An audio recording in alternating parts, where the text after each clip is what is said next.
Dengan berlangsungnya pandemi COVID-19 ini, varian baru dari SARS-CoV-2 menjadi perhatian kita semua. Video ini adalah kreasi dari Dr. Lili Joya Atmojo, Dr. Nani Suwarto Joya Atmojo, dan Dr. Lesti Joya Atmojo. Tapi jangan lupa ya, pencet tombol like, subscribe, dan share.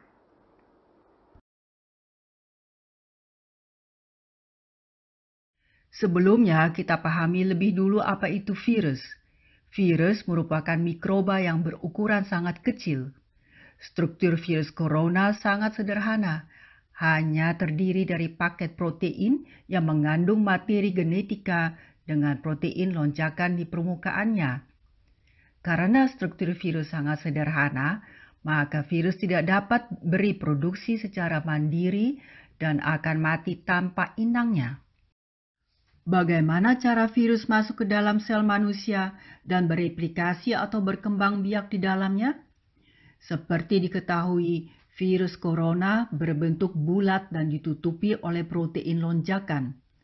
Untuk masuk ke dalam sel, protein lonjakan atau yang dinamakan protein spike S ini harus lebih dulu berinteraksi dengan reseptor ACE atau ACE2 yang berada pada permukaan sel tubuh kita. Setelah masuk ke dalam sel, virus corona melepaskan potongan materi genetik yang disebut RNA dan kemudian bereplikasi atau berkembang biak. Apa ya yang dimaksudkan dengan virus mutasi? Di dalam sel tubuh manusia, virus terus-menerus bereplikasi dengan berulang kali menyalin genomnya. Tapi, seperti layaknya sebuah mesin fotokopi yang sudah tua, mesin ini tidak selalu sempurna, sehingga bentuk kopinya bisa berubah, terutama pada protein lonjakan. Perubahan ini dinamakan mutasi. Virus yang bentuknya sudah berubah dinamakan varian virus. Apa yang terjadi jika virus bermutasi? Sebelum bermutasi, antibodi dapat mengenal dan membasminya.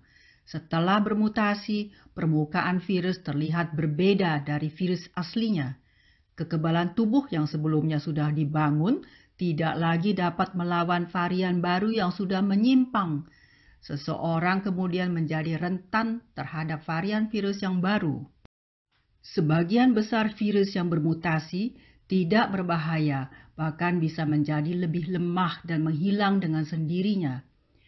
Beberapa varian yang telah mengubah bentuk proteinnya cenderung membahayakan.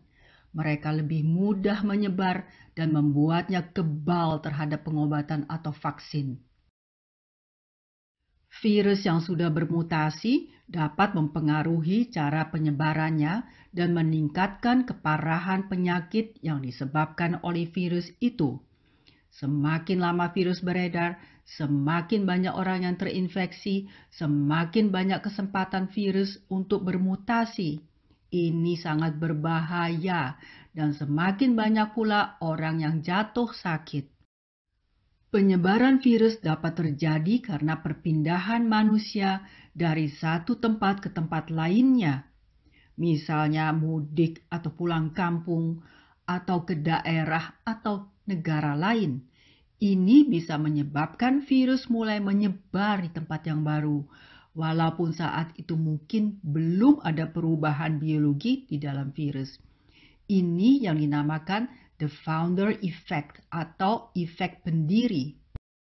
Ada 4 varian baru yang saat ini menjadi perhatian dunia. Untuk menghindari stigmasi, nama varian baru yang tadinya memakai nama negara asal di mana varian baru pertama muncul dirubah oleh WHO dengan menggunakan alfabet Yunani. Varian-varian baru itu adalah varian Alpha atau B117. Pertama ditemukan di Inggris. Varian Beta B1351 pertama ditemukan di Afrika Selatan. Varian Gamma atau P1 pertama ditemukan di Brazil. Varian Delta B1617.2 yang pertama ditemukan di India. Semua memiliki mutasi pada protein lonjakan dengan kode yang berbeda. Varian Delta pertama kali diidentifikasi di India pada akhir tahun 2020. Varian ini telah menyebar dengan cepat dan telah menciptakan rekor baru dunia. Jumlah kasus sebelum Maret 2021 kurang dari 0,7% populasi India. Saat ini diperkirakan ada di atas 1 juta kasus baru per hari. Mutasi pada varian Delta membuatnya lebih cepat bereplikasi dan dapat menghindar dari kekebalan tubuh. Menurut WHO, varian Delta 50-60% lebih mudah menular daripada varian Alpha. Sedang varian Alpha 50-60% lebih mudah menular daripada jenis asli SARS-CoV-2.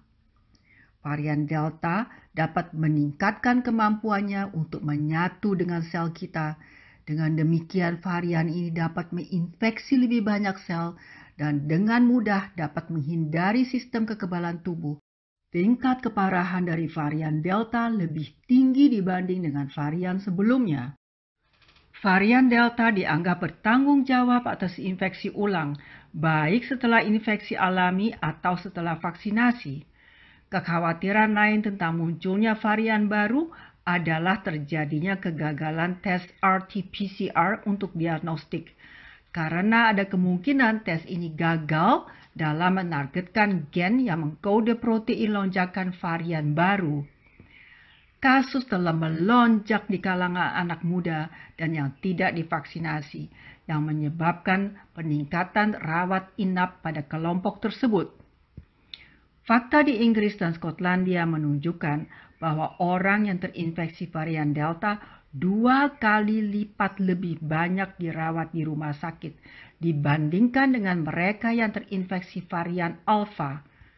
Menurut Public Health England (PHE) atau Lembaga Kesehatan Masyarakat Inggris, varian Delta cukup resisten terhadap vaksin, terutama pada orang yang hanya menerima 1 dosis.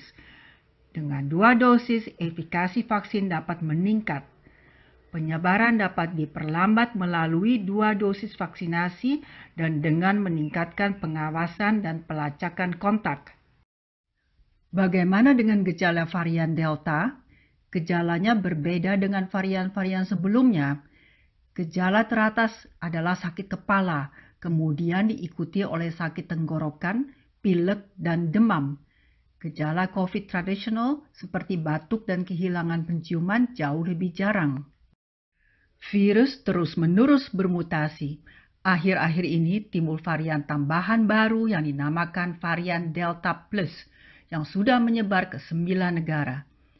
Menurut peneliti, varian ini dapat lebih kuat mengikat reseptor ACE2 pada sel paru-paru dibanding varian Delta dan dapat lebih mudah menghindar dari sistem imun tubuh kita dan imunitas yang didapatkan oleh vaksin dibanding varian Delta. Kesimpulan, virus hanya dapat bereplikasi di dalam inangnya. Semakin banyak virus mendapat kesempatan bereplikasi atau memperbanyak diri, semakin sering juga virus itu bermutasi, sehingga timbul varian-varian baru yang tidak dapat dikenali oleh antibodi kita, dan vaksin yang ada juga tidak efektif lagi. Dengan demikian, banyak orang yang menjadi rentan dan jatuh sakit. Jangan beri kesempatan virus bereplikasi dan menyebar. Yang pertama, jalankan prokes.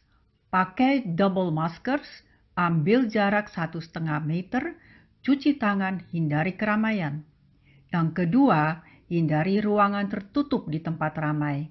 Yang ketiga, hindari berpergian keluar kota atau keluar negeri. Yang keempat, lakukan tes swab antigen atau PCR saat ada gejala atau setelah kontak dengan pasien COVID-19. Isolasi diri sebelum hasil tes diketahui. Yang kelima, ikuti program vaksinasi COVID-19. karena vaksin adalah upaya ampuh untuk memutus mata rantai penyebaran. Yang keenam, 2 kali penyuntikan vaksin diperlukan untuk mengoptimalkan antibodi yang dibentuk tubuh. Mari kita sama-sama membangun kesadaran kita, menyadari betapa bahayanya virus ini. Sudah berapa banyak korban yang jatuh.